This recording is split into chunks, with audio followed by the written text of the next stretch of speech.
चलती बर्तमान प्रशासन पक्ष कौन व्यवस्था अच्छी कौन सब तदारख चलती? समस्त को नमस्कार। आपण मैंने देखिपे जे आमर चलित वर्ष जयपुर नुआ नूतन कर रथ निर्माण होची विगत दिन मानक आमर जो रथ थिला सेटा पूर्ण हो कारण भक्त मान को रथ टाणीबार असुविधार सम्मुखीन होगा पड़ूला तेणुक से दृष्टि रखी आम एथर नुआ रथ निर्माण करने निष्पत्ति नहीं आउ रथ निर्माण सुरक्षित भाव में चलती। आमर 12 तारीख भितर रथ निर्माण कार्य शेष हो बोली आम धार्य करूँ से अनुसार आमर 14 तारीख जो नेत्रोत्सव अच्छी पूर्व निश्चित भाव में सब कम सुरक्षित सरीज। कौन सर केते वर्ष पर परंपरा बदलिला काठ सब कौट सब आना काणाला केते टंका व्यय अटकल रथ तैयारी कौर महाराणा मान आमर यहाँ पुराना रथ जो थिला तार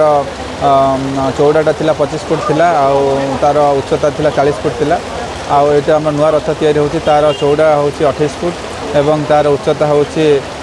42 ରୁ 44 फुट भीतर रहिबो ये निमंते आम काठ फॉरेस्ट डिपार्टमेंट को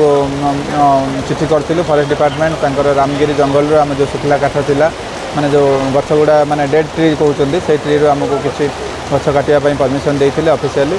एवं से अनुसार परमिट इश्यू कराया आम OFDC गवर्नमेंट एजेंसी अच्छी से रथ काठ कटा जाता